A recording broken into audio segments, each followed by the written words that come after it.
Your mind isn't broken, it's just tired of running. You know that feeling when your thoughts won't stop? When you're sitting still, but your mind keeps jumping from one worry to the next. You keep telling yourself to relax, but the more you try, the louder it gets. I know that feeling, it's exhausting, and the truth is, you don't need another quick fix or fake calm. You need to understand what's really happening inside your mind and how to quiet it for good. This video isn't about pretending everything's fine, it's about learning how to take back control from the noise in your head. You'll discover real simple ways to calm your thoughts, ease the tension in your body, and finally feel peace again. No fancy words, no overthinking, just real talk and real results. If your mind feels too loud, this is where you learn how to quiet it every time. Chapter 1: Understand what your mind is trying to protect. You know, one of the greatest battles we fight every single day doesn't happen in the world around us. It happens inside our own mind. When your thoughts begin to run wild, when worry grips your chest and you can't even explain why, it feels like something has taken over.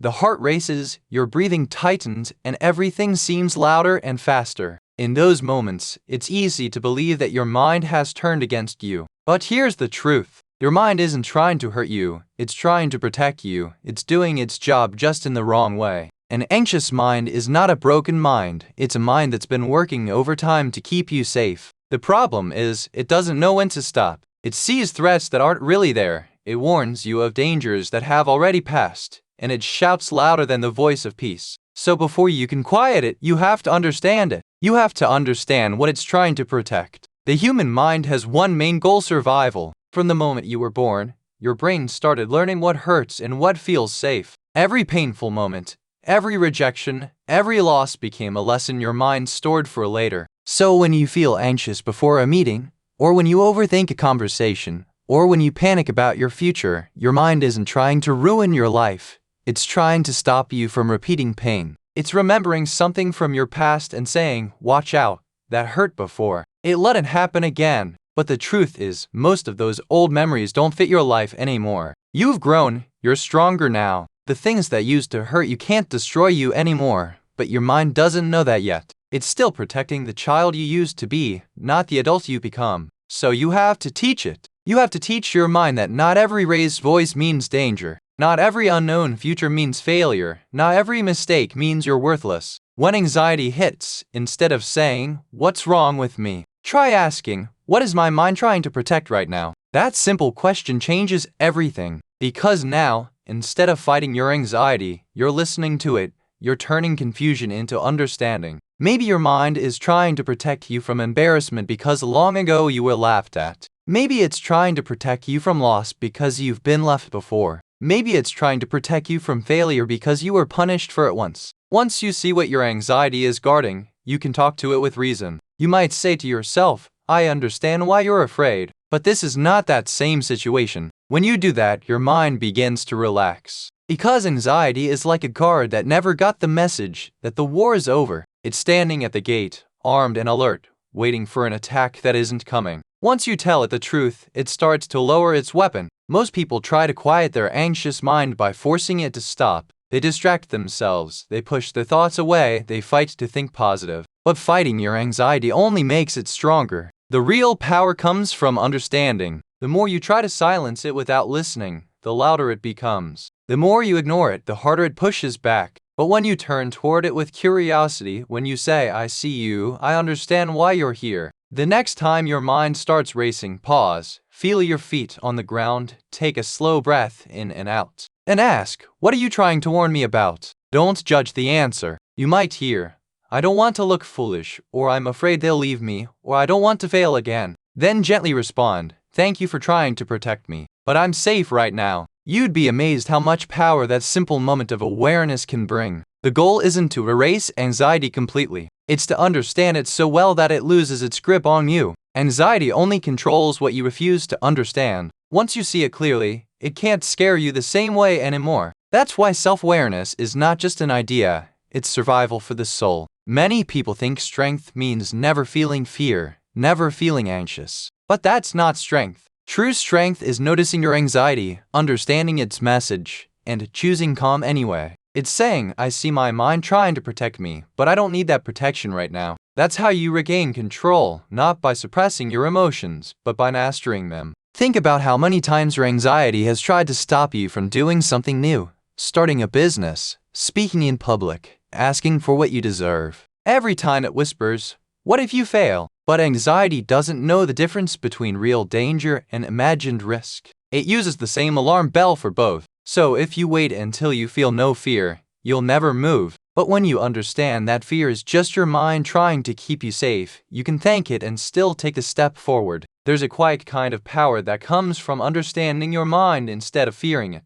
You stop reacting and start responding. You stop drowning in thoughts and start guiding them. You realize that every anxious moment is a chance to practice calm. You stop running from your own mind and start walking beside it. Every person you admire, every calm leader, every confident speaker, none of them were born with a quiet mind. They learned to build one. They learned to see anxiety not as an enemy, but as a signal. They learned to listen, to understand, to choose differently, and you can too. Start by noticing the patterns. What triggers your anxious thoughts? When do they show up most often? Who or what brings them out? Anxiety always follows a path. When you trace it back, you'll find the same few fears repeating themselves. The fear of not being enough. The fear of losing control. The fear of being judged. Once you know the pattern, you can interrupt it before it spirals. When your mind says you can't handle this, remind it of every time you've handled more than this before. When it says you're not ready, remind it that readiness grows through action. When it says something will go wrong, remind it that even if it does, you'll adapt.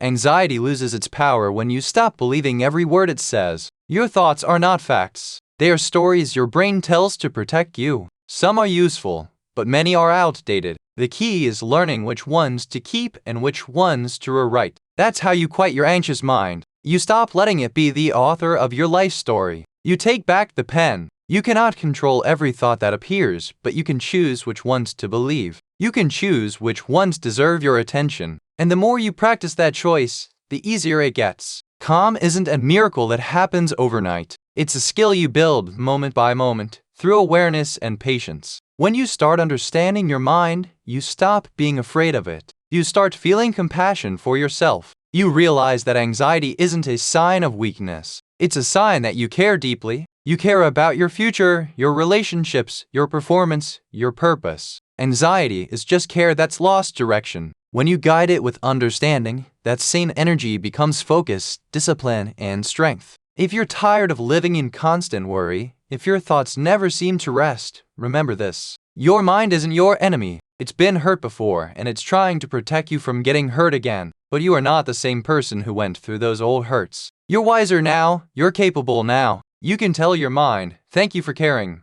but I've got this." That is how healing begins, not by force, but by understanding. Every time you choose awareness over panic, your brain rewires itself. Every time you remind yourself you're safe, it learns a new pattern. You are teaching your nervous system that calm is not weakness, it's control. You are proving to yourself that peace is possible, even when the world feels uncertain. You don't quiet your anxious mind by waiting for life to get easier. You quiet it by learning how to stay steady no matter what happens. You stop chasing a perfect moment of peace, and instead create peace in the moment you have. You become the calm in the storm, not because the storm ends, but because you've learned to understand the wind. The truth is most people never take the time to truly understand their own mind. They live reacting to every thought, every fear, every doubt. But you don't have to. You can choose to study yourself the way you study your work, your goals, your ambitions. You can understand the patterns that drive your anxiety, and once you understand them, they lose their power. There is no trick, no secret formula, no shortcut. The answer is awareness. The moment you stop judging your anxious thoughts and start observing them, you begin to heal. You start to separate who you are from what your mind says. You begin to live with intention instead of reaction. And that's where freedom begins. Because when you understand what your mind is trying to protect, you stop fighting it. You start guiding it. You teach it that safety doesn't always mean hiding, that peace doesn't always mean silence, and that growth is not the same as danger. You learn that the quiet mind isn't empty, it's focused, it's aware, it's strong. You have everything it takes to quiet your anxious mind, not by escaping it, but by understanding it deeply. Every anxious thought is just your mind's way of saying, "I want you to be safe." You can smile and say, "I am safe," and with that, the noise begins to fade. That's where your calm begins, not out there in the world, but right here inside the understanding you build with yourself. Because once you understand your mind, you no longer fear it. And that's when it finally learns to rest. Chapter 2. Notice your thoughts before they start to control you. When your thoughts start spinning, it happens fast. One idea turns into another, and before you know it, you're caught in a storm you never saw coming. You begin to feel anxious, restless, uncertain. You wonder what went wrong, but it didn't start with how you feel. It started with what you thought. Every emotion, every reaction, every decision begins with a thought. And when you don't notice those thoughts early enough, they begin to control you. They decide how you feel, how you speak, and how you live. Being to notice your thoughts is not just some self-help advice. It's a survival skill. It's the difference between owning your mind and being owned by it. Your thoughts are powerful. They can lift you or crush you. They can guide you toward peace or drag you toward chaos. The only real control you have in life begins with what you choose to focus on inside your own head. And if you don't become aware of your thoughts, they will use that focus to create fear, stress, and confusion. Every person carries a constant stream of thoughts. Most of them are automatic, built from habits, beliefs, and experiences. They show up without your permission. That voice that says, "You're not doing enough," or "something bad will happen," is not reality. But thoughts feel real because they come with sensations. When you believe a stressful thought, your body reacts, your heart beats faster, your muscles tighten, and your breathing shortens. It's as if your body starts living a story that only exists in your head.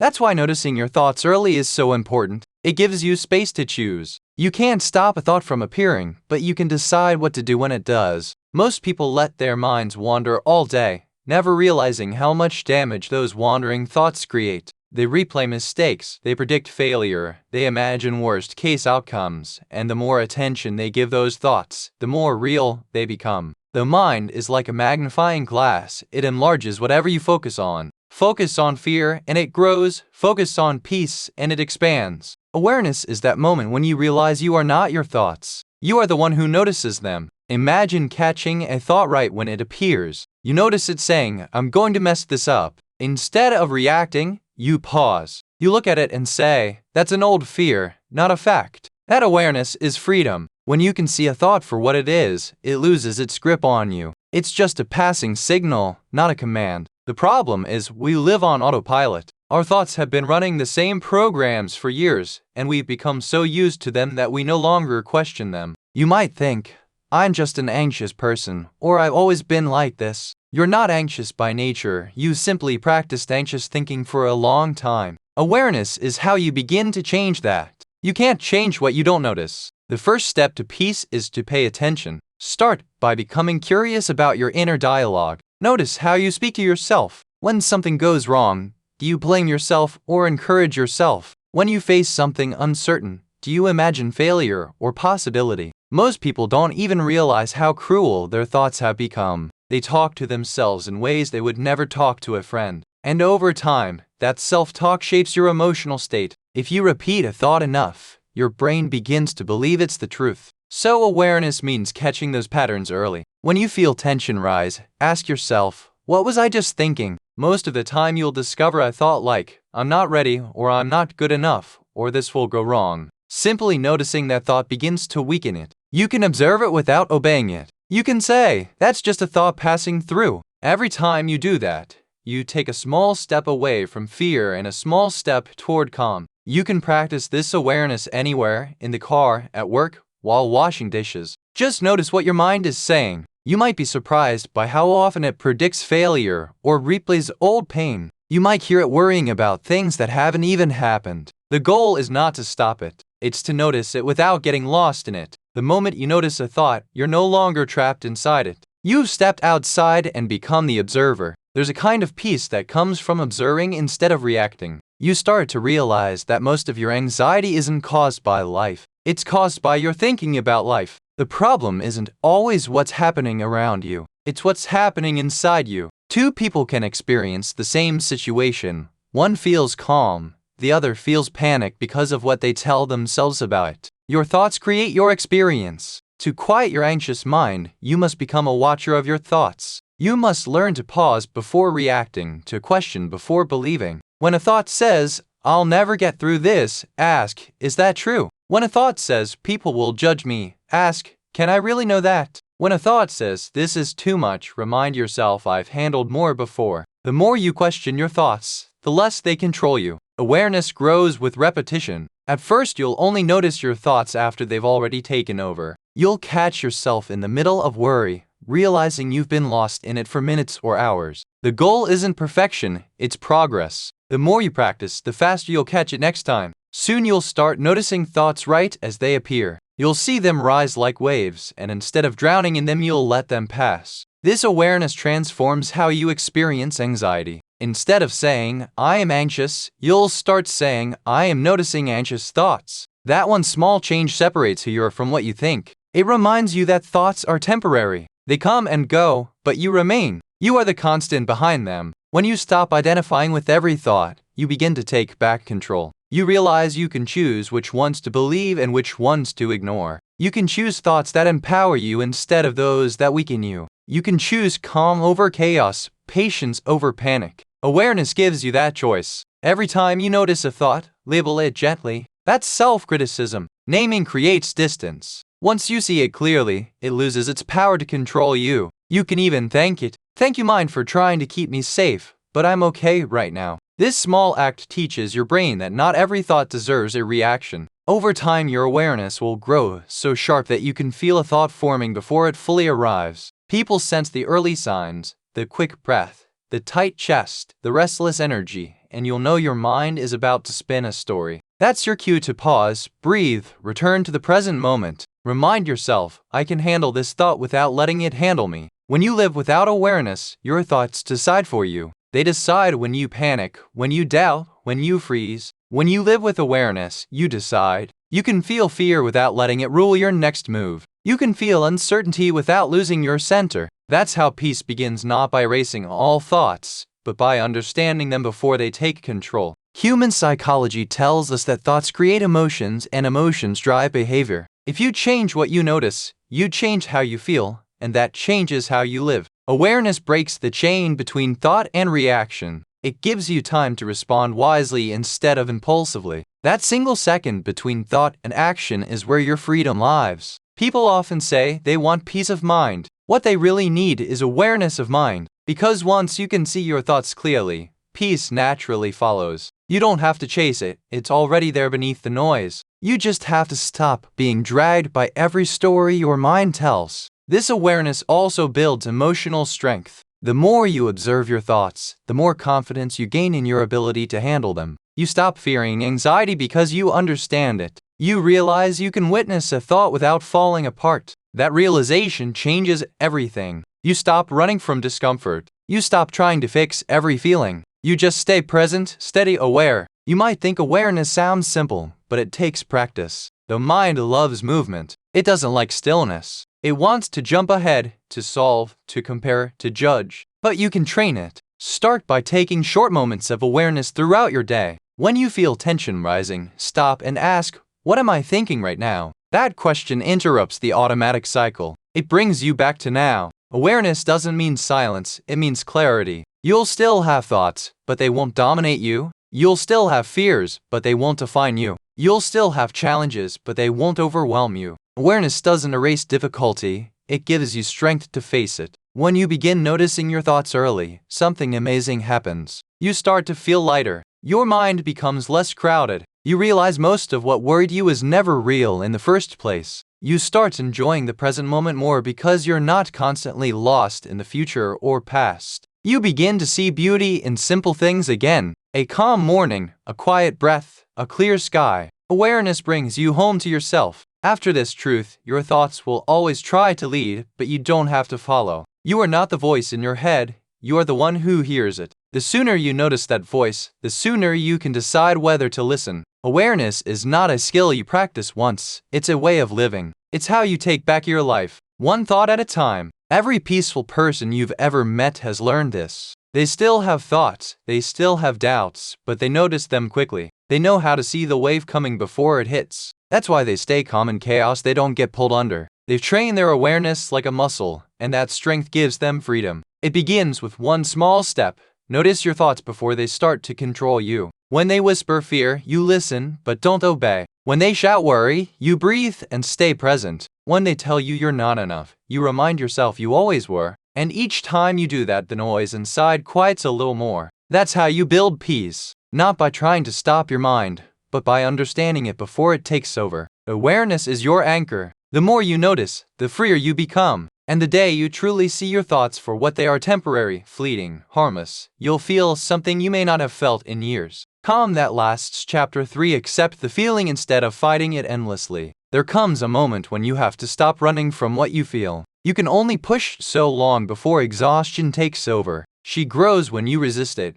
when you try to crush it or hide from it. The more you fight an emotion, the stronger it becomes. The harder you push it away, the louder it screams for attention. What if the real solution isn't in fighting your feelings, but in allowing them to exist? What if peace begins the moment you stop trying to win a battle that never needed to be fought? The anxious person has been taught to avoid discomfort. From childhood, we learn to distract ourselves when we feel scared or uneasy. We scroll through our phones, eat mindlessly, stay busy, or keep pretending we're fine. But pretending doesn't heal. It only postpones the truth. Emotions that are buried alive never die. They just find new ways to show up through tension, sleepless nights, or constant restlessness. Acceptance is not weakness. It's an act of courage. It's standing in front of what scares you and saying, I'm not going to run anymore. When anxiety rises, it feels like your body has betrayed you. Your chest tightens, your stomach knots, and your thoughts start spinning faster than you can control. In those moments, every instinct tells you to fight it. You try to push the feeling down, to breathe it away, to argue with it. But the truth is, you can't think your way out of anxiety. You can only feel your way through it. Acceptance doesn't mean you like it.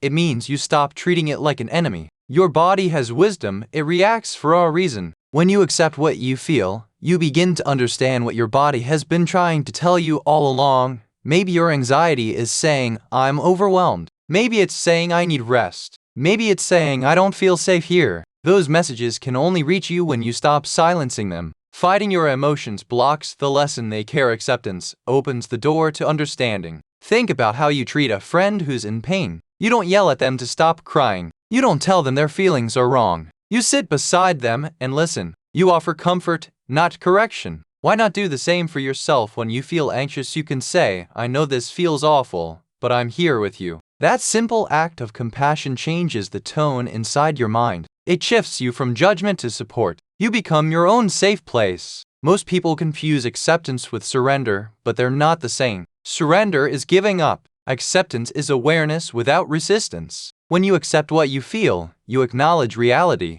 You stop pretending you're calm when you're not. You stop faking strength and start showing honesty. That honesty gives you power because truth always does. It's exhausting to wear a mask every day, pretending everything is fine when it's not. Acceptance is removing the mask and allowing yourself to be human. Human beings are designed to feel a wide range of emotions: joy, fear, sadness, hope, anger, love, anxiety. None of them are wrong. They are signals from your inner world, guiding you toward growth. When you accept your emotions, you're not agreeing to stay stuck in them. You're simply letting them pass through. What you resist stays. What you allow moves. Anxiety often comes in waves. The first reaction is panic. The second is resistance. You think, I can't feel this right now. That thought adds another layer of tension. Now you're not only anxious, but you're anxious about being anxious. The moment you shift from fighting to allowing, something changes. You start to breathe deeper. Your body relaxes a little. You realize that the feeling isn't dangerous.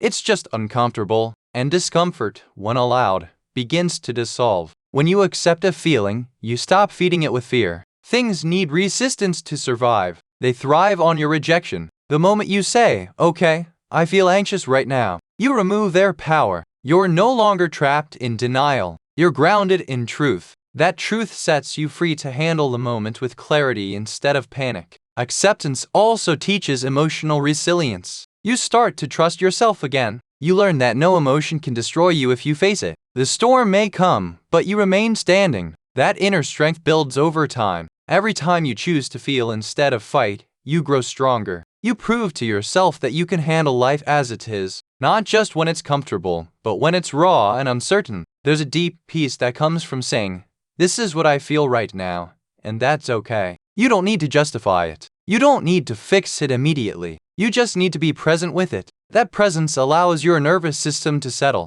Your body feels heard. Your mind feels understood. You begin to calm down, not because you forced calm, but because you allowed space for truth. When people fight anxiety, they often add mental stories to it. They say, this shouldn't be happening, or why can't I get over this, or something's wrong with me. These thoughts create more pain than the emotion itself. Acceptance breaks that cycle. When you stop labeling your feelings as good or bad, they lose their intensity. A wave of anxiety becomes just a wave. It falls and it passes. You don't have to build a story around it. To practice acceptance, you must stay grounded in your senses. When you feel anxious, notice what's happening in your body. Notice the air moving through your nose. Observe the tension in your shoulders. You're not trying to fix anything. You're just noticing. The mind calms when you bring your focus to the body. The body calms when it's acknowledged. That's the beginning of acceptance. Acceptance also means giving up the constant search for perfection. Anxiety often comes from wanting life to be smooth, predictable, and safe all the time. But life isn't built that way. There will always be uncertainty, loss, change, and growth. Fighting that truth only adds more tension. Accepting it creates peace. You realize that calm doesn't mean the absence of problems. It means the presence of understanding. Every time you allow a feeling, you build emotional maturity. You no longer depend on external things to make you feel better. You realize you have everything you need to soothe yourself. You become your own caretaker instead of your own critic. That shift is powerful. It turns you from a victim of your emotions into the master of your response. Sometimes acceptance looks quiet. You may sit in your room feeling the discomfort move through your body and do nothing about it. That stillness is not weakness, it's awareness in action. It's you saying, I'm willing to sit with what is, without trying to escape it. Over time, that practice rewires your nervous system. Your brain learns that feelings are safe to experience. Your anxiety no longer triggers full panic. It becomes manageable energy that passes naturally. The hardest part of acceptance is patience. You can't rush emotions. They move at their own pace, but if you keep meeting them with resistance, they stay longer. Acceptance speeds up healing by removing friction. When you stop demanding that the feeling leave, it leaves on its own. When you stop forcing peace,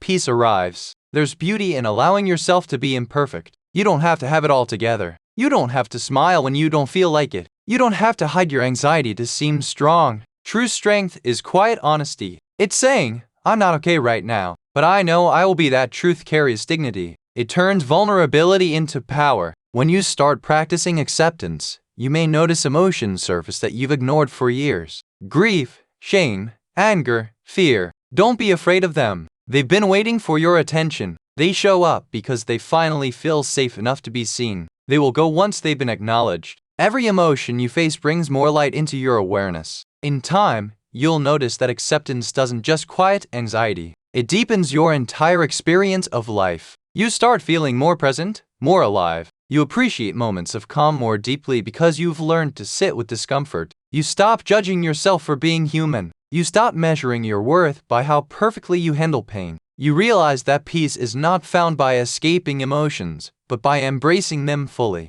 Acceptance transforms fear into understanding. It turns panic into patience. It turns self-blame into compassion. The more you practice it, the more natural it becomes. One day you'll feel a familiar wave of anxiety rise, and instead of tensing up, you'll take a breath and say, it's okay, I know this feeling. That's the moment you know you've changed, not because anxiety disappeared, but because it no longer defines your life. The truth is, life will always bring moments that stir emotion, uncertainty, loss, change, love. You can't stop the waves, but you can stop fighting them. You can learn to float with trust instead of thrashing with fear. Acceptance isn't the end of emotion. It's the beginning of peace. It's the quiet realization that what you feel is part of being alive and that life in all its complexity is still worth embrace. So the next time anxiety shows up, don't ask how to get rid of it. Ask what it needs you to understand. Sit with it. Breathe with it. It stay for a while if it needs to. You'll find that when you stop running, it stops chasing. You'll see that what once felt unbearable becomes manageable. You'll experience that calm doesn't come from control. It comes from acceptance. And as you practice this, something changes deep within you. You begin to trust yourself again. You stop fearing your emotions because you know they won't break you. You stop pretending to be strong because you realize true strength is openness. You begin to move through life with grace instead of resistance. You become steady, even in uncertain. You become at peace, not because everything is easy, but because you finally understand you don't need to fight every feeling. You just need to accept it, allow it, and let it pass. That's when you finally discover what peace feels like. Not the peace that hides from pain, but the peace that walks through it and comes out strong. That's how you quiet your anxious mind. Not by silencing it, but by listening with patience, accepting what it feels, and remembering that every emotion, no matter how heavy, is just a visitor passing through. Chapter 4. Question the stories your anxiety keeps repeating daily. Every anxious mind tells stories. They sound like facts, but they're not. They sound convincing because they're repeated over and over until you believe them. The anxious mind becomes a storyteller that never rests. It says things like, "You're not good enough, something bad will happen, or you can't handle this." And because those thoughts come dressed as truth, you rarely question them. They become your reality. And what if you stopped for a moment and asked, is this story actually true? What if most of what anxiety tells you is simply a lie you've listened to for too long? Anxiety doesn't just create feelings, it creates narratives. It builds patterns of thought that sound reasonable, but it built on fear. Every time you face uncertainty, your mind reaches into its library of memories and finds the worst possible chapter. It says remember when you failed before, or remember when they left. It strings together past pain and future worry into a story that keeps you small. That's what anxiety does. It writes scripts that make safety seem like staying the same. It wants you to avoid risk, to avoid embarrassment, to avoid discomfort. It disguises fear as logic. Most people live inside these anxious stories without realizing it. They build their choices, habits, and relationships around beliefs that were never examined. They avoid opportunities, not because they're incapable, but because their mind repeats, "You'll mess it up." They stay silent when they should speak, because anxiety whispers, "You'll say the wrong thing." They keep replaying the same fears every day, until those fears start to feel like facts. Awareness begins when you stop accepting every story your anxiety tells and start asking better questions when anxiety speaks. Just observe what it's saying. Write it down if you need to. You might notice patterns, different situations, same storyline. It might be, "People don't really like me," or "I'll never succeed," or "I always make mistakes." Once you see the pattern, you can begin to challenge it. You can look at it and ask, where did this story come from? Is there real proof that it's true? That's when the mind begins to open. Reality thrives on unchallenged thought, the kind of certainty that keeps you afraid. But truth can only appear when you question. When you question an anxious thought, you interrupt the pattern. You create a pause between fear and belief. That pause is where your strength lies. Because now, instead of being controlled by the story, you're analyzing it. You're saying, hold on, I'm not sure that's accurate. That's not denial. You might notice that your anxious stories always sound familiar. They use the same tone, the same words, the same warning. That's because anxiety doesn't create new stories. It just replays old ones. It's like a broken record in your mind that has learned only one song. It doesn't care if it's true. It only cares if it keeps you alert. The problem is that constant alertness becomes your normal. You start waking up every day already bracing for something to go wrong. You live in a constant state of what if. But here's the truth, most of what anxiety predicts never happens. Studies show that nearly all the things people worry about never come true. Yet the brain doesn't stop, because it's not looking for truth, it's looking for safety. So if fear keeps you alert, your brain thinks it's doing its job. But you can retrain it. You can teach it that questioning fear is safer than obeying it. When an anxious thought arises, imagine asking it like a curious friend, "Can you show me proof of that?" The anxious mind often goes silent in that moment because it has no real evidence. It works through repetition, not true. For example, if you think I'll fail this presentation, you can pause and ask, have I failed every presentation before? Have I succeeded before? What's different now? That small mental dialogue begins to weaken anxiety's authority. You're taking back the role of the narrator. Another powerful question is, who taught me the story? When the roots of anxiety come from past experiences or influences, parents who worried excessively, teachers who criticized, moments where you felt unseen or rejected, those moments planted beliefs that became stories. I must be perfect. I'm not safe if people are upset. I can't handle mistakes. But those beliefs are outdated. They were formed when you didn't know better. As an adult, you can write them. You can say, that may have been true once, but it's not true now. That statement creates emotional distance. It allows growth where fear once ruled. The stories anxiety tells often sound like predictions. They start with what if? What if they laugh? What if I lose everything? What if I never feel better? Those questions feel endless, but you can replace them with more empowering ones. Instead of what if I fail, ask, what if I succeed? Instead of what if something goes wrong, ask what if things go right. The goal isn't to deny risk, it's to remind your brain that positive outcomes are also possible. The anxious mind forgets that. Learning anxiety also means separating facts from interpretations. Anxiety takes neutral events and gives them dramatic meaning. A text that goes unanswered becomes their ignoring. The coworker's quiet mood becomes their angry with me. You create entire stories based on assumptions. The moment you catch yourself doing that, pause and ask, what else could this mean? That question opens perspective. It shows that your version of the story isn't the only one. That's how you begin to free yourself from emotional overreaction. When you question your anxious stories, something incredible happens. You start noticing reality more clearly. You see that life isn't as hostile as your mind suggests. You see that most people aren't judging you. They're too busy thinking about their own lives. You see that setbacks are proof of failure. They're part of learning. The world becomes less threatening when you stop letting anxiety define. The anxious mind is creative. It builds stories with vivid detail. It imagines scenarios with full emotion, so they feel real. That's why your body reacts as if danger is happening right now. But if you slow down, you can tell the difference between imagination and reality. You can say, this is just my mind creating a story. That recognition alone starts to break the cycle. The story loses its emotional power when you see it for what it is. A thought, not a fact. You can even use your awareness as an experiment.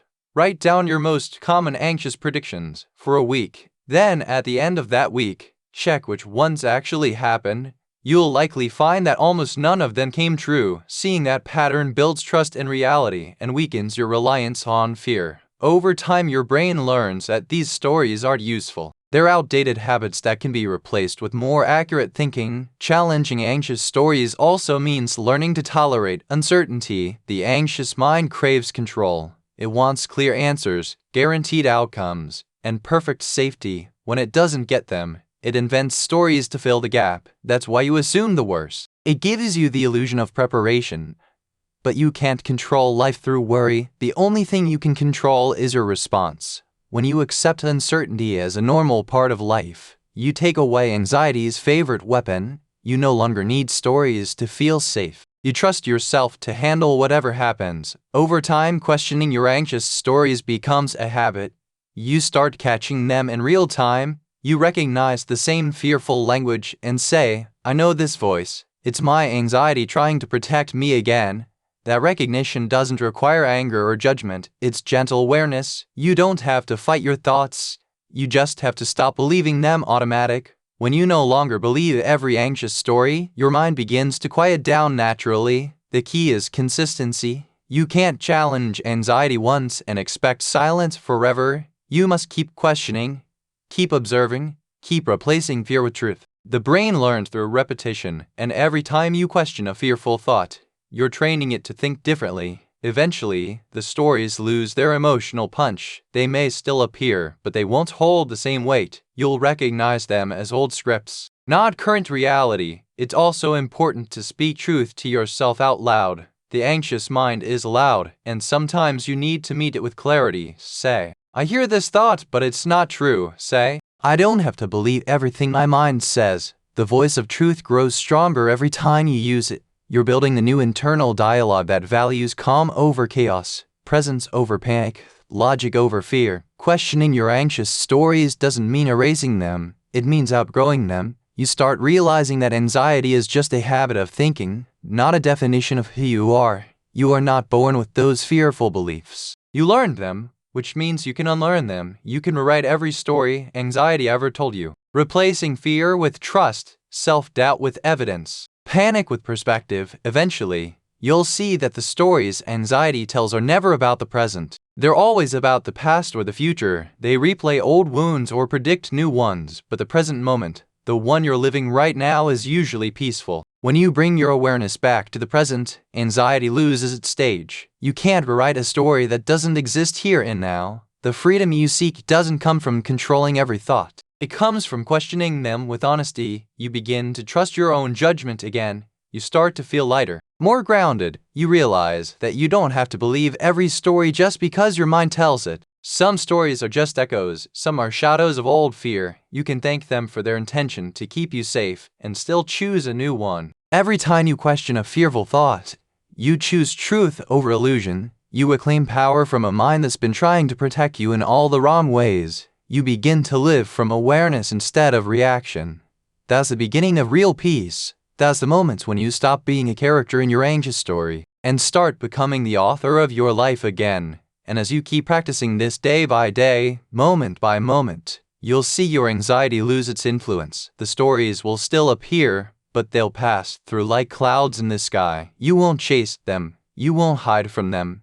You'll simply see them and let them go, because now you know the truth. Your anxiety is not the narrator of your life. You and the story you choose to tell yourself can change everything. Chapter 5. Practice being still until your body feels safe again. There comes a point when the mind has spoken enough, when thoughts have circled so many times that no new answer can be found, when anxiety has worn you down to the point that even thinking feels heavy. That's the moment when stillness becomes medicine. Not the kind of stillness that means doing nothing out of fear, but the stillness that says, I'm going to stop running for a moment and let my body remember that it's safe. An anxious mind often makes the body believe it's in danger even when life is calm. The heart races, the shoulders rise, and the breath becomes shallow. You might be sitting on your couch, but your body is acting as if it's facing a wild storm. That's what anxiety does. It confuses thought with threat. It convinces your body that the danger is real because your attention keeps feeding it. The only way to break that loop is to pause long enough for the body to realize there's no danger here right now. Stillness is not easy at first. The moment you slow down, the noise inside grows louder. You start to notice every sensation, every thought, every uncomfortable feeling that you've been avoiding. It feels like sitting in a room full of echoes, but if you breathe through that discomfort, you'll discover something powerful. Your body begins to trust you again. You've stopped fighting it. You've stopped trying to outthink it. You're finally giving it permission to rest. The body remembers everything you've been through, every time you were scared, every time you felt unsafe, every time you had to stay strong when you wanted to fall apart. It holds those moments in your muscles, in your breath, in your posture. So when anxiety shows up, your body isn't overreacting. It's remembering. That's why stillness is so healing. It gives the body a chance to release what it's been holding. It teaches your nervous system that it doesn't have to be on guard all the time. When you practice being still, start simple. Sit down somewhere quiet. Put your hand on your chest and notice your breathing. You don't have to force it or control it. Just watch it. Feel the air moving in and out. Feel your heart beating under your hand. Remind yourself, I am safe in this moment. The mind may keep trying to pull you away, whispering worries or replaying old memories. Each time it does, gently bring your attention back to the feeling of your hand, your breath, your body sitting here and now. That's how you retrain the mind to return to the present. Stillness isn't the absence of movement, it's the presence of awareness. You may still have thoughts, but you're no longer chasing them. You're watching them float by like waves instead of getting carried away. This is how the body begins to feel safety again, when it realizes it doesn't need to react to every thought the mind creates. In our world, we're taught that doing more means being better. We move from one task to another, filling every quiet moment with noise, but constant motion keeps your nervous system in survival mode. The body never gets a chance to reset. Stillness is how you remind it that it doesn't have to fight all the time. It's how you rebuild trust with yourself. You show your body that peace is not dangerous, that silence is safe, that slowing down is allowed. At first, your anxiety will resist stillness. It will tell you that stopping is unsafe, that you need to keep busy to stay in control. But control is an illusion. This reveals the moment you stop trying to manage everything. You discover that life doesn't fall apart, it softens. The noise doesn't disappear immediately, but it loses its power to scare you. You begin to realize that calm doesn't come from fixing every problem. It comes from being grounded enough to face them one at a time. When you sit in stillness long enough, you start to feel your body's signals more clearly. You notice how your shoulders rise when you're tense. You feel how your jaw tightens when you're holding back emotion. You become aware of the way your chest feels lighter when you exhale slowly. This awareness is healing in itself, because the moment you can feel what's happening, you can respond to it with care instead of panic. You can say, I feel tension, so I'll breathe deeper. You can say, my body feels unsafe, so I'll stay still until it remembers safety. The body learns through repetition, not reasoning. You can't just tell yourself to calm down. You have to show your body what calm feels like. Stillness is how you do that. When you practice it every day, even for a few minutes, your nervous system begins to shift. The constant alertness starts to fade. The body starts to understand that it doesn't have to be on edge to survive. It's important to know that stillness doesn't mean silence from the world. It means silence within yourself. You can practice it anywhere,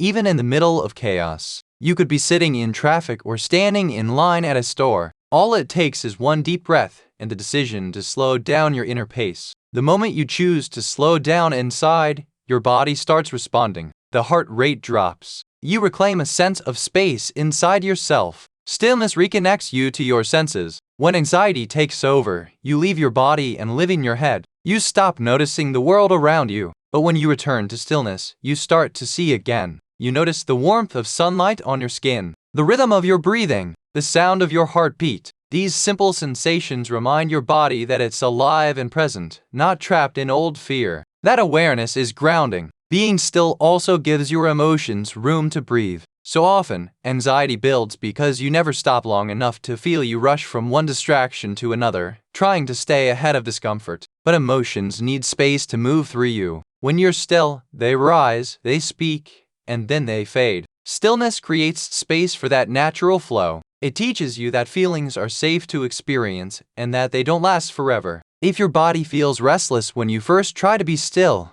that's normal. Years of living in constant tension don't unwind in a day. Think of it like teaching a frightened animal that it's safe. You can't yell at it to relax. You have to be patient, consistent, and kind. The same goes for your body. The more you practice, the more it learns that calm doesn't mean danger. When you practice stillness regularly, you begin to feel a new kind of confidence. You realize that you can be with yourself without needing to escape. That's a powerful shift. Anxiety often comes from believing that you can't handle what you feel. This proves that you can. Every time you stay with a feeling instead of running, you show your body that it's capable of peace. You prove that safety is not something outside you. It's something you create within. Over time, stillness becomes less about effort and more about returning home. It's like remembering how to breathe again after holding your breath for too long. You find comfort in quiet. You start seeking moments of pause because they restore you. You stop needing constant distraction because peace becomes familiar. That's when your body truly feels safe again. The body doesn't heal through rushing.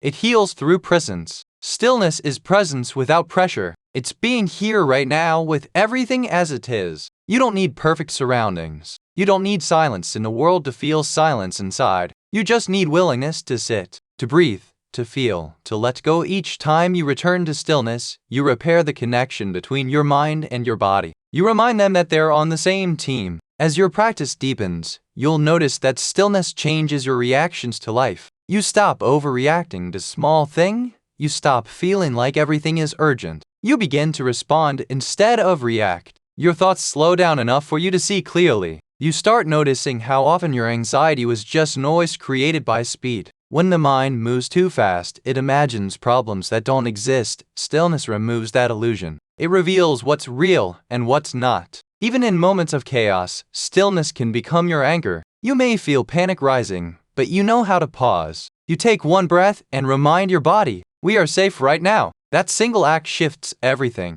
The storm may still be there, but you're no longer being pulled by it. You're standing firm in awareness. That's the quiet strength that stillness builds. Unshakable calm in the middle of uncertainty. In time, the practice of stillness becomes something you look forward to. It's not a task, it's a reunion. A reunion with peace, with presence, with yourself. You start to notice that you don't crave escape anymore because you've made peace with being where you are. You no longer seek calm in external things. You find it inside, and when your body feels that safety consistently, anxiety has nowhere to live. It fades not because you forced it out, but because you stopped feeding it fear. There will still be days when anxiety visits. Stillness doesn't eliminate life's challenges, but it changes your relationship to them. Instead of reacting with panic, you respond with patience. You sit, you breathe, you wait. You know the feeling will pass, and you trust that you can handle it. That trust is what heals your nervous system over time. It's what transforms your anxiety into awareness. Stillness doesn't ask you to be perfect. It asks you to be present, to meet yourself with understanding, to slow down enough to hear what your body has been trying to say. I'm tired of fighting.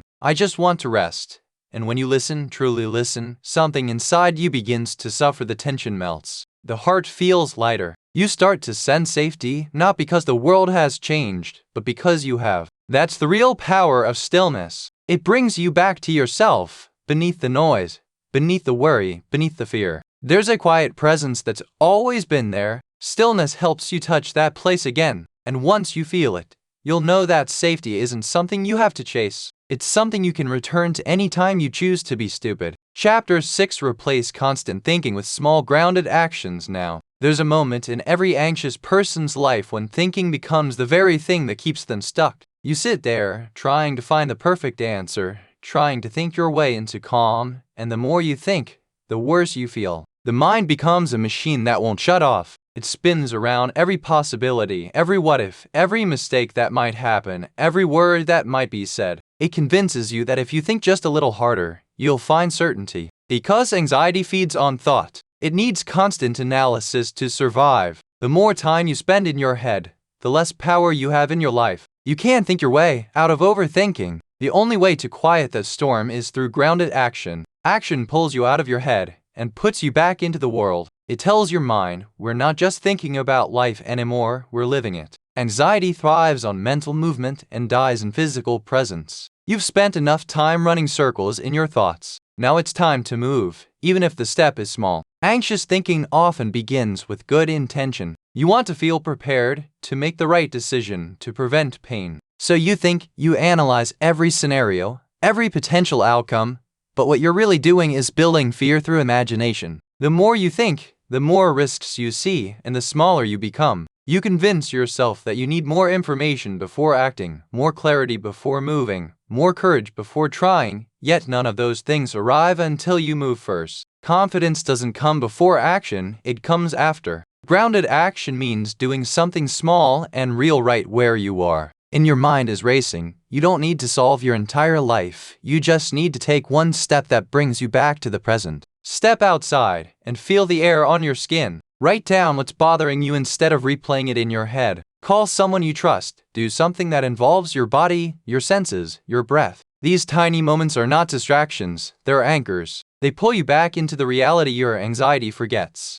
The anxious mind loves to live in the future. It plays endless movies about what might happen, but your body only exists here. When you act, even in the smallest way, your mind and body reunite. That unity creates calm. You remind yourself that you're not just a collection of worries. You're a living person capable of movement when you're caught in a spiral of thought. Pause and ask yourself, what can I do right now that's within my control? Not later, not tomorrow. Right now, maybe you can take a walk, drink some water, stretch your body, tidy up a small space, send that message you've been avoiding, or simply take one slow, deep breath. Those actions seem small, but they matter because they shift your energy from analysis to engagement. Each small step breaks the illusion that you're powerless. You may feel resistance at first. Anxiety will tell you that you need to wait until you feel ready, calm, or certain. But that moment rarely comes. Readiness is created by doing, not by waiting. Even imperfect action carries more healing than endless thought. The brain needs evidence that life is safe, and action provides that evidence. When you do something tangible, you show your mind that the world isn't as dangerous as it believed. It's easy to think your way into fear, but impossible to think your way into peace. Peace is felt through experience, not theory. That's why grounded actions are so powerful.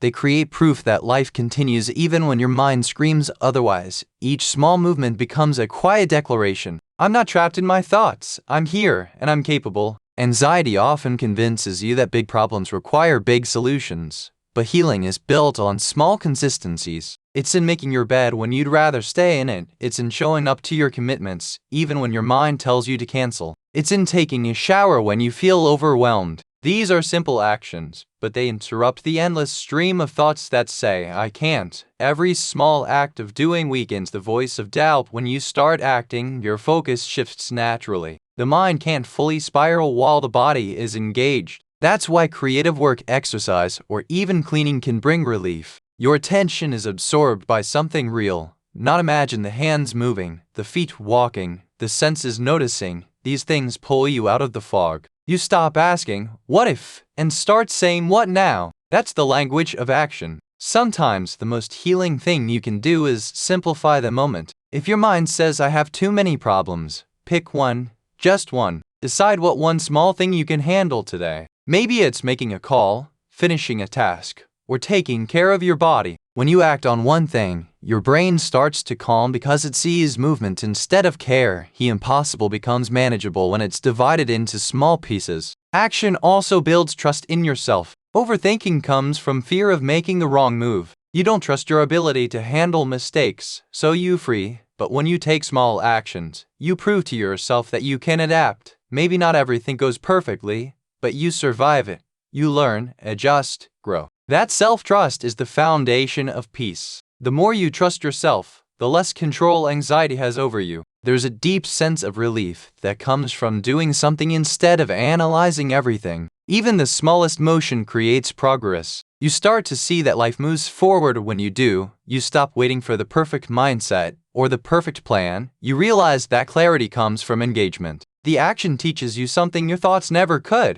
When you live in your head too long, you lose touch with reality. You forget that the world exists beyond your thought. You stop noticing simple joys because you're buried in scenarios that haven't happened. Grounded action brings you back. You begin to see details again. The color of the sky, the sound of your footsteps, the taste of your food. This returns through movement. It's not about staying busy just to avoid thinking. There's a difference between distraction and grounded action. Distraction numbs you. When you're grounded, every small act becomes a conscious choice, not an escape. You're not running from your mind, you're guiding it back to stability. Try this the next time your thoughts start to spiral. Stop whatever you're doing and take one deliberate breath. Feel your feet on the ground. Then ask yourself, what is the smallest helpful thing I can do right now? It might be organizing your space, journaling your feelings, or simply sitting upright and breathing slower. The act itself doesn't have to be significant.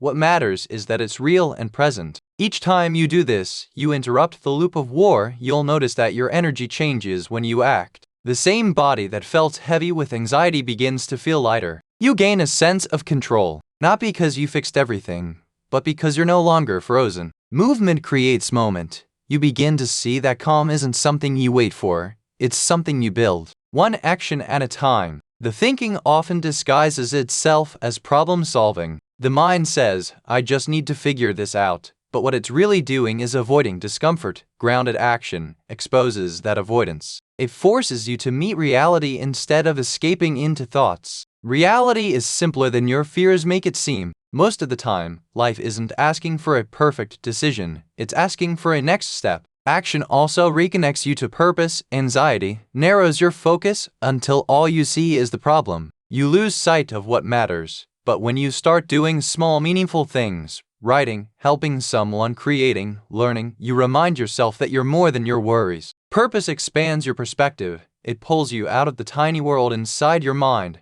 and back into the vastness of living. The more you replace thinking with doing, the more balanced you feel. The anxious mind will still try to pull you back, whispering that you haven't done enough, or that something could still go wrong, but you'll begin to notice those thoughts for what they are, just noise. You don't have to argue with them, you just keep moving forward. Anxiety loses its grip when it realizes you won't stop your life for it. This doesn't mean you should rush through every moment or fill your day with endless activity. Grounded action is about intention, not speed. It's about moving at a pace that keeps you connected to reality. It's about feeling your hands when you wash the dishes, hearing your breath when you walk, noticing your surroundings when you speak to someone. These are small, steady actions that remind your nervous system you're safe. One days, your grounded action might be as simple as getting out of bed. Other days, it might be pursuing something new. What matters is that you move in alignment with what helps you grow instead of what keeps you stuck. Each small action is like a vote for peace over panic. One by one, they rebuild your trust in yourself and in life. When you replace constant thinking with grounded action, you rediscover your strength. You realize that you can handle far more than your anxious mind ever believed. You learn that progress isn't about grand gestures, it's about consistency. The anxiety that once ruled your thoughts starts to fade into the background, because your attention now belongs to what's real. At the end of the day, it's not about controlling every thought or emotion. It's about remembering that life happens through action. You were never meant to live entirely inside your head. You were meant to move, to connect, to experience. The mind will always try to return to thinking, but now you know the antidote: action. Right now, right here. So when you catch yourself lost in endless thought, stop searching for the perfect answer. The perfect answer is movement. Do one small thing that brings you back into your body and into your life. That's where peace begins, not in the overthinking, but in the do, because when you act, your mind learns something profound. It's safe to stop worrying and start living again. Chapter 7: Learn how your triggers shape the noise inside you. Every person carries a set of triggers, emotional buttons that, when pressed, awaken something inside you that feels bigger than the moment you're in. A tone of voice, a facial expression, a sudden silence, a reminder of failure. All these can turn a calm mind into a storm within seconds. Anxiety doesn't always come from nowhere. It's often a reaction to something familiar, something old, something unresolved. The noise you hear inside when you're anxious is not random. It's shaped by your past. My experience is that taught your body and mind what danger feels like. To quiet that noise, you have to understand what sets it off. A trigger is not weakness, it's information. It's your body trying to tell you, this feels like something that once hurt me. It doesn't always mean you're in real danger. It means a memory has been reawakened. The mind stores pain like a file marked "remember this," and when something similar happens, it opens that file again, even if today's situation is completely different. That's why your reactions sometimes feel stronger than they should. You're not just responding to what's happening now, you're reacting to everything that moment reminds you of. The anxious noise inside you often follows patterns. You might notice it gets louder when you're criticized, when you're alone, when plans change, or when someone withdraws affection. These moments connect to old fears. Fear of rejection, fear of failure, fear of being powerless. They light up neural pathways that have been reinforced over time. But once you understand your triggers, you begin to separate the past from the present. You realize that not every uncomfortable feeling is a threat. Some are simply echoes. Start by observing your reactions instead of judging them. When anxiety spikes, pause and ask yourself, what just happened before this feeling rose? Maybe someone interrupted you, maybe a noise startled you, maybe you read a message that felt cold or unclear. Write it down, patterns will start to appear. You'll notice that certain people, situations, or topics stir up the same emotional wave. Awareness is the beginning of understanding. Once you can name your triggers, they lose some of their mystery. They become things you can work with, not forces that control you. Your body often senses a trigger before your mind does. The heart quickens, the stomach tightens, your breathing changes. These sensations are clue, a signal that something inside you has connected the present moment to a past discomfort. When you catch that feeling, don't rush to escape it. Stay with it long enough to see what it's trying to tell you. You might remember an old experience, a time you felt ignored, unsafe, or unworthy. Those memories shape the noise inside you because they've never been given the chance to heal. Healing begins with acknowledgement. You can't change what you refuse to face. When you see your triggers clearly, you can talk to yourself with compassion instead of criticism. You can say, "This reaction makes sense. It comes from an old wound." That simple statement shifts you from self-judgment to self-awareness. You stop labeling yourself as broken and start seeing yourself as human. Triggers are not flaws, they're reminders of places where you once needed comfort but didn't receive it. Each trigger has a story attached to it. Maybe when you were younger, someone's anger meant danger. Maybe being ignored felt like abandon. Maybe mistakes led to punishment instead of understanding. Your mind recorded those experiences and learned, this is what it feels like to be unsafe. Now, whenever life presents something similar, your body reacts as if it's happening again. That's why anxiety can feel so immediate and overwhelming. Your brain doesn't differentiate between memory and reality. It only recognizes the feeling. Understanding your triggers doesn't mean avoiding them. It means responding differently when they appear. Avoidance keeps your world small, awareness expands it. When you recognize a trigger in real time, you can pause before reacting. You can take a breath and remind yourself, this is not the same situation. That one moment of awareness interrupts the automatic chain reaction that fuels anxiety. It gives you control where before there was only chaos. The noise inside you gets louder when you ignore it. When you pretend not to be bothered, when you hide behind distractions, the triggers don't disappear. They show up in unexpected ways. Frightability, exhaustion, disconnection, sudden worry. The body keeps score of every unprocessed emotion. The only way to lower the volume of that internal noise is to listen to what it's trying to say. Sometimes understanding triggers means revisiting moments you'd rather forget. It's not easy work, but it's honest work. You may find that your strongest triggers come from times you felt powerless. Sometimes when you couldn't speak, couldn't choose, couldn't protect yourself. Those moments live in your nervous system, shaping how you respond to stress now. But by revisiting them with awareness, you teach your body that those moments are over. You show it that you're not trapped there anymore. Practical awareness can help you build calm around your trigger. When you notice one appearing, focus on your breath first. Feeling grounds the body before the mind can spin stories. Feel your feet touching the ground. Notice your surroundings. Say to yourself, this feeling is old. That short statement reorient your brain to the present. The more you practice it, the faster your nervous system learns to calm down after being triggered. It's also important to remember that triggers are deeply personal. That affects one person may not affect another. Comparing your reactions to someone else's only adds shame. Your experiences are yours alone. The goal is not to eliminate all triggers. It's to build enough understanding that when they appear, you don't collapse under them. You recognize the noise for what it is, a signal, not a sentence. The time you'll notice that understanding your triggers changes how you see others too. You'll begin to realize that everyone carries invisible reactions, shaped by their own history. That awareness builds empathy. You stop taking everything personally. You start seeing the human being behind every outburst, every moment of defensiveness. The more you understand your own patterns, the easier it becomes to navigate the emotions of others without losing your scent. The process of learning about your triggers requires patience. It's not about analyzing every emotion,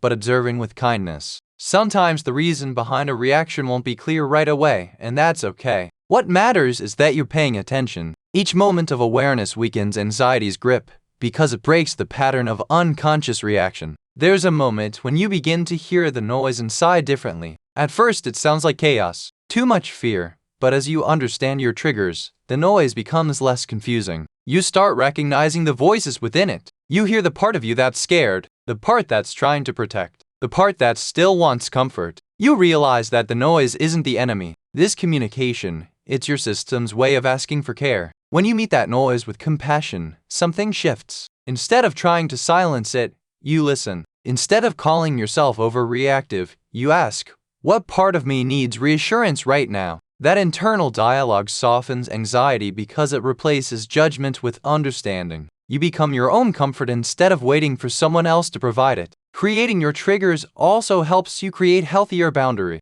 Once you know what environments, people, or habits increase your anxiety, you can make choices that support your peace. You stop walking into situations that consistently drain you. You communicate your needs more clearly. You stop apologizing for protecting your energy. Boundaries are not avoidance. They're self-respect. They give you space to heal without constant reactivation. When you start responding differently to triggers, your brain begins to rewire itself. Every time you choose awareness over reaction, you create new pathways. You're teaching your nervous system that calm is possible, even when discomfort arises. Over time, those new patterns become stronger than the old ones. The trigger may still appear, but it no longer sends you into panic. You recognize it, breathe through it, and move forward. That's what healing looks like. Not erasing sensitivity, but managing it with wisdom. Your triggers can become teachers if you let them. Each one shows you where you still carry pain that wants attention. Each one points toward an opportunity for growth when you stop running from them. You begin to see them as invitations instead of threats. And not here to destroy you, they're here to guide you back to understanding. It's also worth remembering that progress isn't linear. Some days you'll handle a trigger with ease, other days it'll catch you off guard. That doesn't mean you're failing.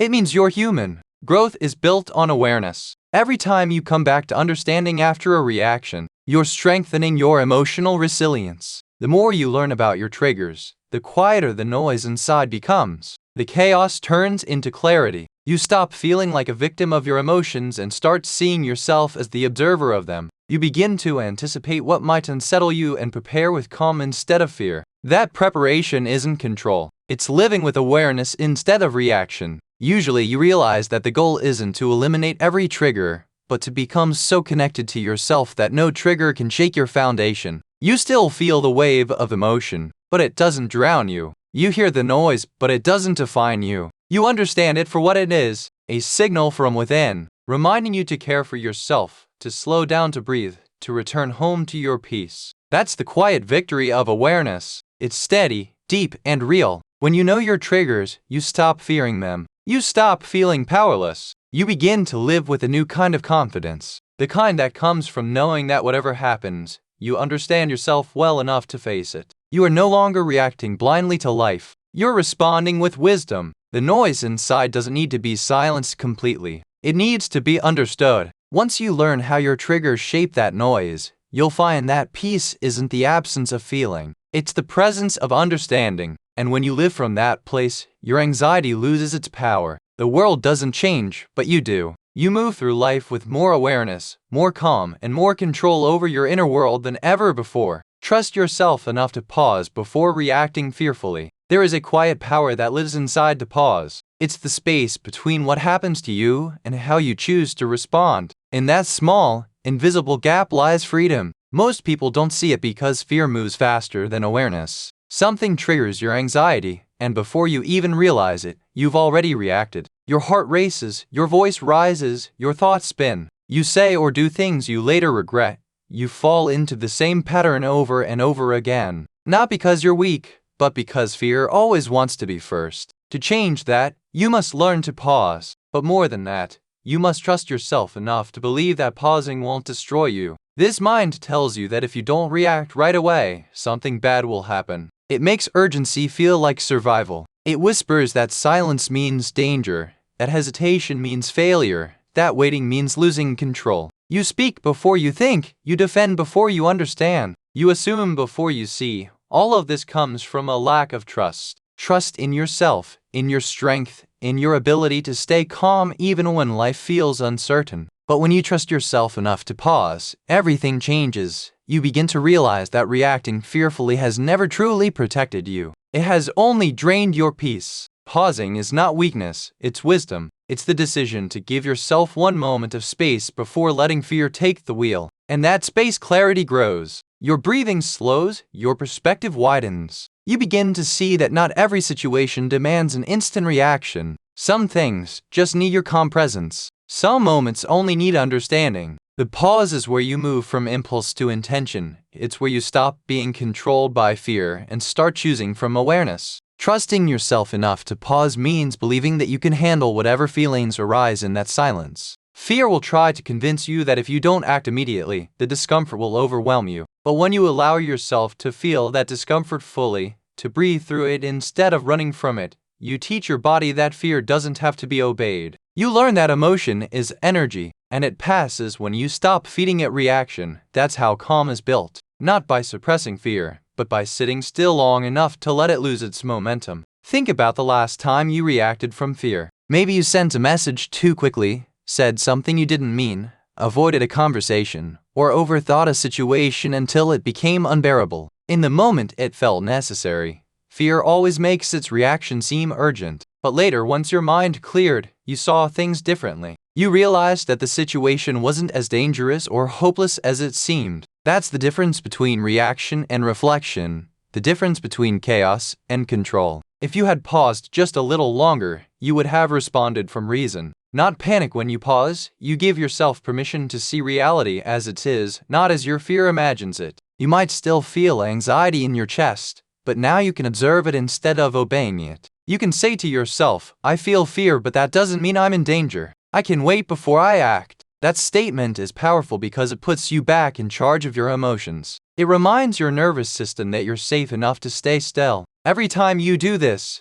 you build trust with yourself. You prove that you can experience fear without being consumed by it. Posing is not about doing nothing. It's about doing the right thing at the right time. It's about responding with awareness instead of reacting with instinct. It's the space that allows you to think, to breathe, to choose differently. Fear acts fast, but truth unfolds slowly. When you slow down, you give truth a chance to catch up. You may not realize it, but your nervous system reacts to threat before your mind even interprets it. That's why your heart can start racing before you've even identified what's wrong. When you practice pausing, you're retraining your nervous system. You're teaching it that not every discomfort means danger. You're showing it that a calm response can be safe too. Over time, this rewires your automatic reactions. What once triggered panic begins to trigger patience. Trusting yourself to pause takes practice. Start with small situations, the ones that usually make you tense or impatient. Maybe someone cuts you off in traffic, or you receive a text that feels dismissive. Notice the first wave of emotion. Instead of reacting, breathe. Count slowly. Remind yourself that not everything requires an instant answer. What's the most peaceful response I can choose right now? You don't have to get it perfect. You just have to interrupt the old pattern. That interruption is where transformation begins. When you pause, you create room for wisdom. Fear clouds your mind with stories about what could go wrong. What wisdom sees things as they are. The pause clears that fog. It allows understanding to enter. After pausing, you'll realize that you misread the situation entirely. The person wasn't angry, they were tired. The message wasn't rejection, it was short. The problem wasn't as urgent as your body believed. How many arguments, mistakes, and sleepless nights could be avoided by giving yourself that small space before react? But here's what makes the pause difficult. You must be willing to trust yourself even when you don't have all the answers. The anxious mind craves certainty. It wants to act quickly to restore control, but real control comes from patience, not panic. You must remind yourself, I can sit in uncertainty and still be okay. That's one of the most powerful beliefs you can develop. It tells your brain that you are no longer ruled by fear's timeline. You move on your own terms now. Pausing also protects your relationship. Fear-driven reactions often come out as defensiveness, anger, or withdrawal. You say things that come from pain, not truth. But when you pause, you create space for empathy. You give others the benefit of the doubt. You listen before responding. You hear what's being said instead of what you're afraid of hearing. That's how understanding deepens, through patience. Every time you pause before reacting fearfully, you rewrite your emotional habits. You're teaching your mind that you can survive without reacting. You're showing yourself that fear can visit, but doesn't have to take control. This builds self-trust, and self-trust is the foundation of peace. When you know you can rely on yourself to stay grounded, anxiety loses its urgency. The pause becomes your safe space, a place where calm gathers before you step forward again. You can also use the pause as a tool for clarity. When you feel overwhelmed, step back for a moment. Don't rush to fix everything. Sit quietly, breathe, and ask what's really happening here. Sometimes beneath fear, there's sadness. Beneath anger, there's hurt. Beneath anxiety, there's a longing for safety or certainty. When you pause long enough, you can see what's truly driving your emotions. You stop reacting to the surface and start healing the root. It's important to understand that pausing doesn't mean suppressing emotion. You're not denying what you feel. You're holding space for it. You're saying, I can feel this fully without letting it define me. This real strength. Most people believe strength means acting immediately. But true strength is the ability to stay present in discomfort without losing balance. When you first start practicing the pause, it might feel unnatural. Fear will whisper, you're wasting time, you need to act now. But keep breathing, keep trusting. The discomfort of waiting is temporary. What comes after it is peace that lasts. The more you practice, the easier it becomes. One day you'll notice that your reactions are slower, your thoughts clearer, your emotions steady. That's how self-trust grows. One pause at a time. Trusting yourself enough to pause also means forgiving yourself when you don't. There will be moments when fear still gets ahead of you. When you react quickly and wish you hadn't. That's part of the process. Awareness doesn't erase old habits overnight. When it happens, relax without shame. At what was I afraid of in that moment? Understanding that fear gives you insight for next time. Growth doesn't happen in perfection. It happens in relaxation. Eventually you'll come to see that the pause isn't an interruption of your life. It's an inhibitor of it. It brings quality to your thoughts, pace to your words, and grace to your choice. It teaches you that not every emotion deserves a reaction. And not every reaction deserves your energy. You begin to conserve your peace instead of spending it on fear. You move through life slower but sure, calmer but stronger. The pause is where maturity lies. It's where wisdom breath. It's where peace begins to replace panic. It's in that space that you remember who you are beyond your fear. A perseverable strict clodian palm. When you trust yourself enough to pause, you're malira, you're fear, you're leading yourself through it. That's what true and when I look like. Each time you pause before you flee, you're not just coming to a moment. You're in my relationship with anxiety. You're proving to yourself that fear doesn't have it. You're anymore. You're creating space for better choices, healthier relationships, and a core of mind. You're learning a peace isn't found in control. It's found in trust. The pause is your power. It's small, silent, and often invisible to the world. But as the difference between peace and variety, the more you use that, the shorter it becomes. Fear may still visit. But now you know you don't have to answer right away. You can breathe, wait, and choose. And in that simple act, you transform fear into wisdom, reaction into response, anxiety into calm. That's how you begin to live with peace that lasts. Not because life gets easier, but because you've learned to trust yourself in the moments that you start to undo you. You pause, you breathe, you stay present, and you remember that you are stronger than any fearful in that moment.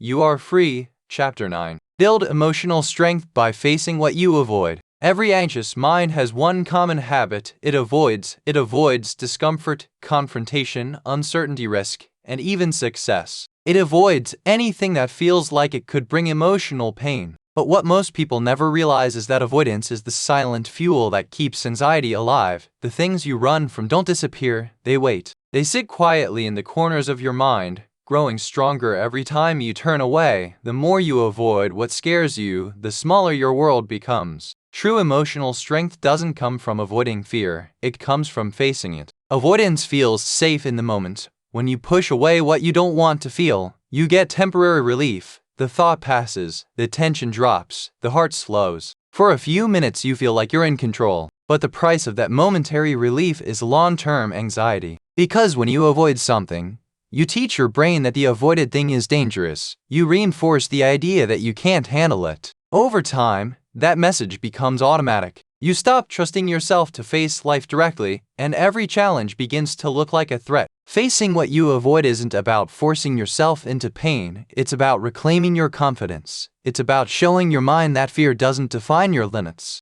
Every time you face something uncomfortable, you prove to yourself that you're capable. You expand your tolerance for uncertainty. You build emotional muscle. Strength isn't about feeling no fear. It's about walking forward even when fear is present. Think about the things you avoid. Maybe it's a difficult conversation you've been postponing. Maybe it's opening your bills, checking your messages, or making a decision you've delayed for months. Maybe it's looking at yourself honestly in the mirror and admitting what's not working in your life. Avoidance comes in many forms: procrastination, distraction, overthinking, denial, even pretending to be fine when you're not. Every form of avoidance says the same thing. I don't trust myself to handle this, but you can learn to. Emotional strength begins when you turn toward what you fear, instead of away from it. Start small. You don't have to face everything at once.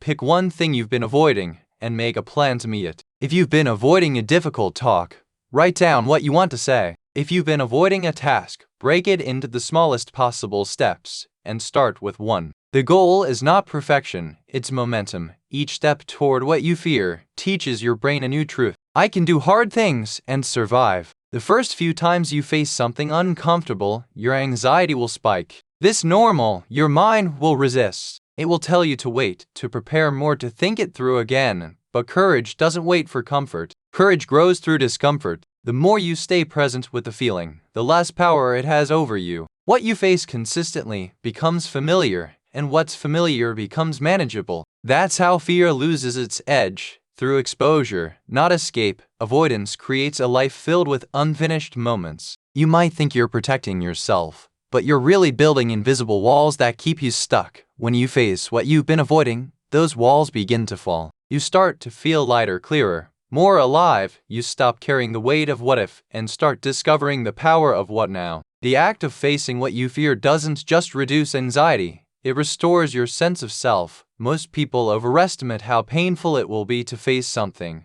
and underestimate how strong they'll feel afterward. The mind imagines disaster, but reality is usually gentler. You might stumble, you might feel shaky, but you'll also feel free every time you do something you were afraid to do. You build emotional evidence. That evidence becomes confidence. You stop needing reassurance from others because you've proven to yourself again and again that you can handle life as it comes. Avoidance keeps you in a cycle of fear and control. You spend so much time trying to manage what you can't feel that you never truly live. Facing what you avoid breaks that cycle. It reminds you that pain and growth often share the same doorway. On the other side of fear is always clarity. On the other side of discomfort is strength. You just have to walk through. Facing what you avoid doesn't mean ignoring your feelings. It means respecting them. It means saying, I can feel fear and still move forward. When you approach fear with curiosity instead of judgment, it begins to shift. You might even start to notice that fear isn't as solid as it seemed. It's often just energy,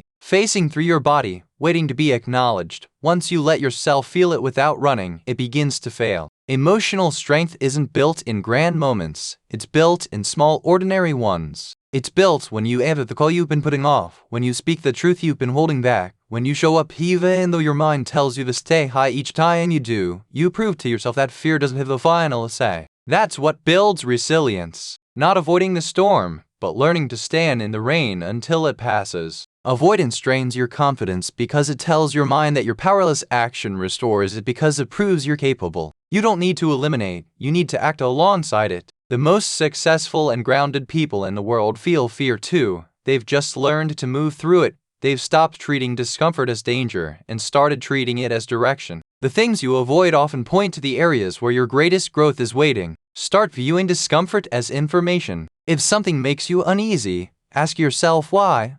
What belief or memory is being challenged? What outcome are you afraid of? When you look beneath the surface, you'll usually find that avoidance isn't about the situation itself. It's about the story you attach to it. Maybe you're not avoiding the task, you're avoiding failure. Maybe you're not avoiding the person, you're avoiding rejection. Once you name the real fear, you can begin to heal it. You can ask yourself, is this fear based on fact or assumption? Has avoiding it ever really helped? The answers will guide you back to truth. There's also something deeply healing about choosing to face what you avoid on your own terms. You no longer wait for life to force you into change, you lead yourself into it. That shift from avoidance to action turns fear into fuel. You stop reacting and start deciding. You realize that bravery isn't loud or dramatic, it's quiet and steady. It's the calm voice that says, this matters to me and I'm ready to face it. People notice something powerful once you begin this process. The very things that scared you start to feel smaller. The conversation you dreaded becomes easier. The project you delayed starts to flow. The feelings you feared begin to lose intensity. Because fear thrives in the unknown. When you face what you avoid, you take away its mystery. You replace imagination with reality, and reality is always more manageable than fear's exaggeration. You avoid also deepens your relationship with yourself. You stop hiding behind distractions and start meeting yourself honestly. You begin to see your own patterns clearly. The excuses, the hesitations, the ways you try to escape discomfort. That awareness doesn't make you weak, it makes you free. You can't change what you don't see.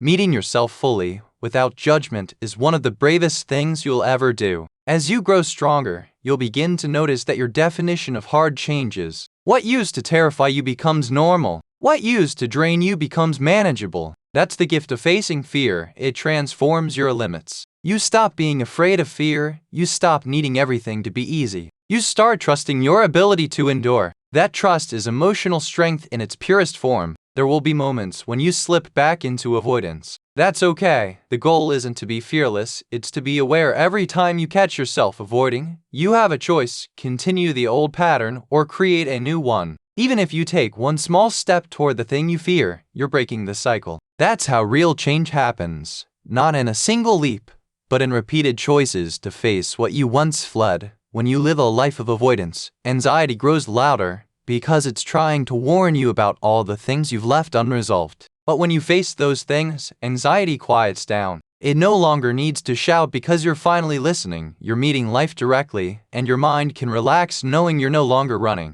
At some point you'll realize that everything you were afraid to face was never as painful as the fear of avoiding it. Avoidance keeps you trapped in anticipation. Facing what you fear gives you closure, it gives you confidence, it gives you peace. The energy you once used to avoid life becomes the energy you use to build it. Building emotional strength is not about becoming invincible. It's about becoming honest. It's about showing up fully, even when it's uncomfortable. It's about telling yourself, I can do this, even if I'm afraid. The moment you stop letting fear decide for you, you begin to live from courage. That courage grows each time you face something you once ran from. Life doesn't reward avoidance, it rewards awareness. The people who grow, heal, and find peace aren't the ones who never feel fear, they're the ones who stopped letting it control their lives. You can be one of them. Every time you turn toward what you avoid, you reclaim a piece of your freedom, you gather strength, not because the world changed, but because you did. The next time you feel yourself avoiding something,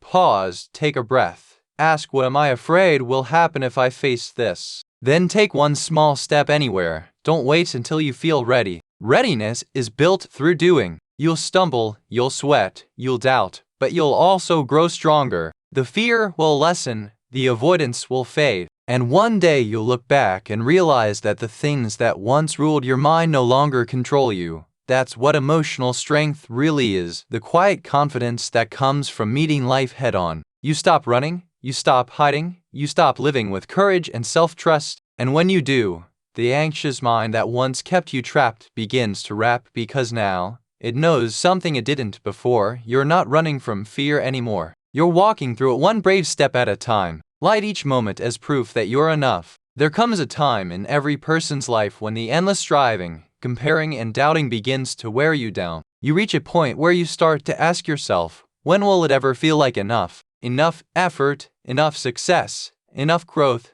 enough progress. That question quietly sits inside the anxious mind like a shadow that never fades. It whispers that no matter what you achieve, you're still behind, that you have to do more, be more, prove more. But the truth is, that chase never ends because you're trying to earn something you already have. Not because you reached perfection or figured everything out, but because you exist, you care, and you continue to grow. The challenge is not to become enough. It's to live like you already are. When anxiety takes over, it convinces you that worth must be earned. You measure your value by how productive you were today, by who approves of you, by how well things went.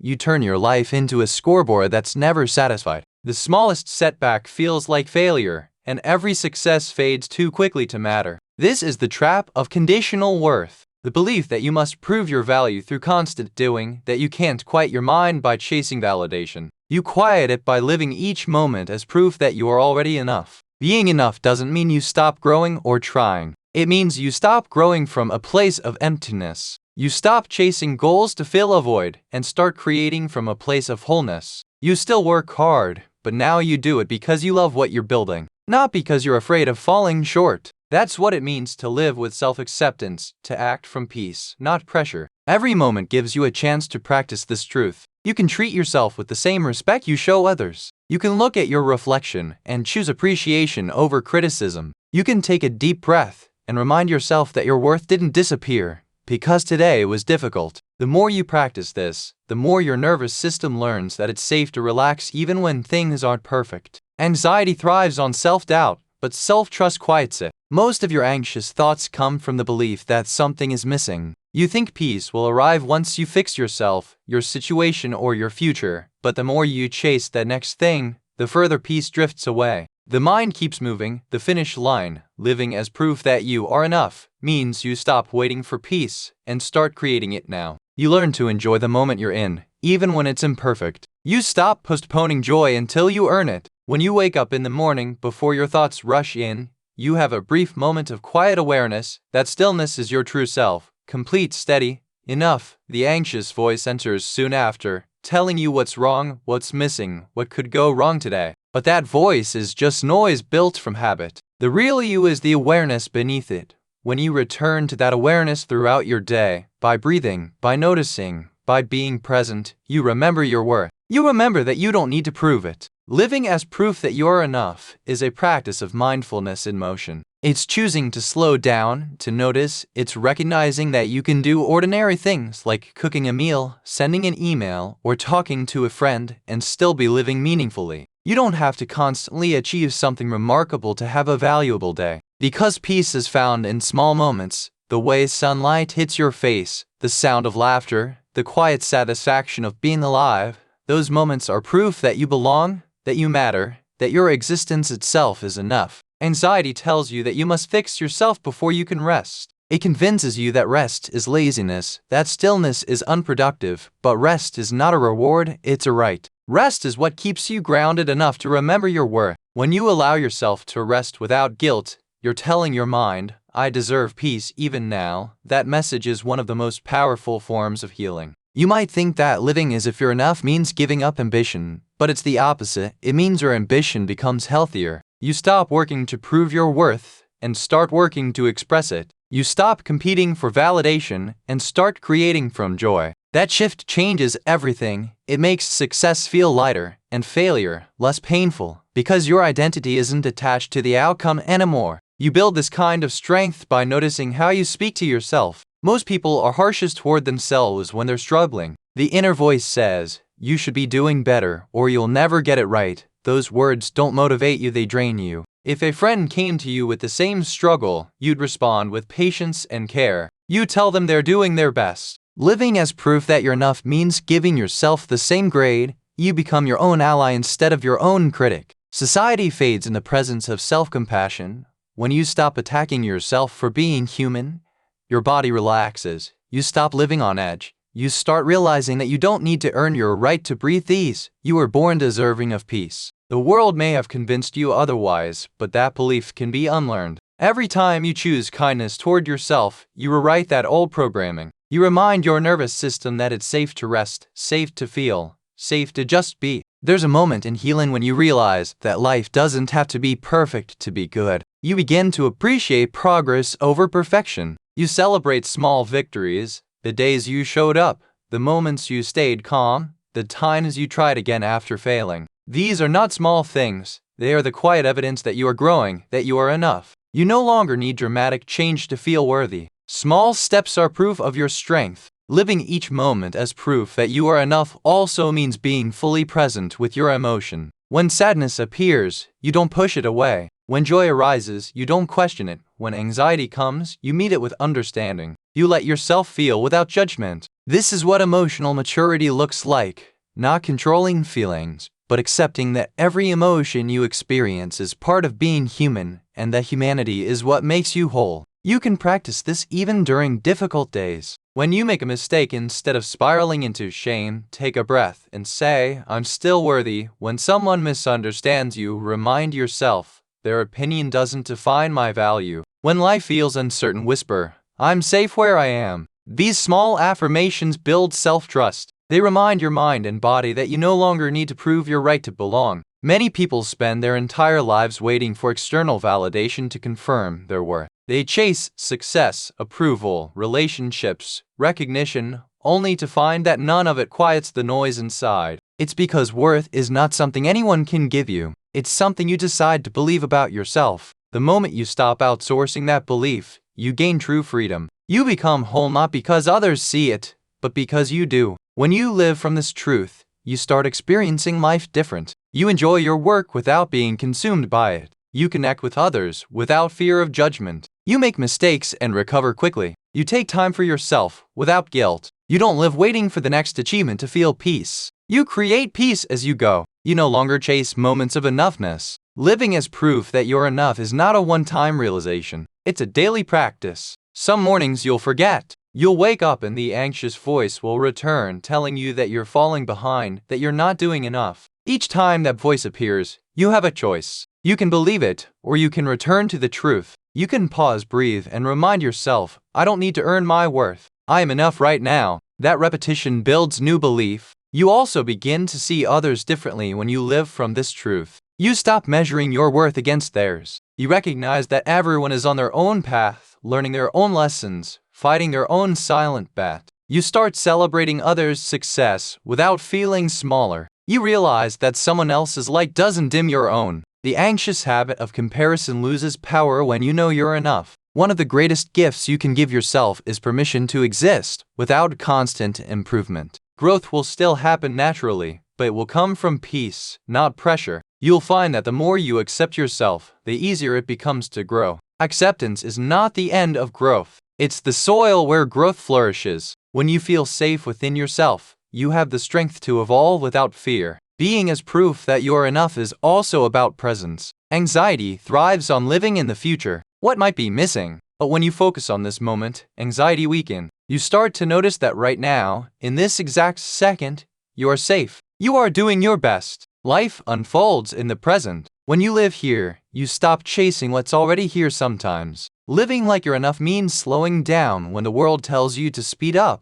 It means saying no when your body says it's tired. It means letting go of the need to prove anything to anyone. This kind of living takes courage because it goes against what society celebrates. But deep peace comes when you stop performing and start being. You realize that your life doesn't have to look extraordinary to be meaningful. The ordinary moments lived with presence and gratitude become extraordinary on their own. You might not notice it right away, but as you practice this, your anxious mind begins to soften. The endless pressure to fix yourself starts to dissolve. You begin to feel more grounded, more alive, more free. You wake up and no longer feel the weight of having to become someone else. You start to like who you already are. That quiet contentment is not arrogance, it's peace. It's the realization that you were never broken to begin with. So live each moment as proof that you're enough. Speak kindly to yourself. Celebrate your small wins. Rest when you need to. Laugh off, be present. Allow yourself to feel joy without guilt and sadness without shame. Each of these choices is a statement, a declaration to yourself and the world that you are already complete.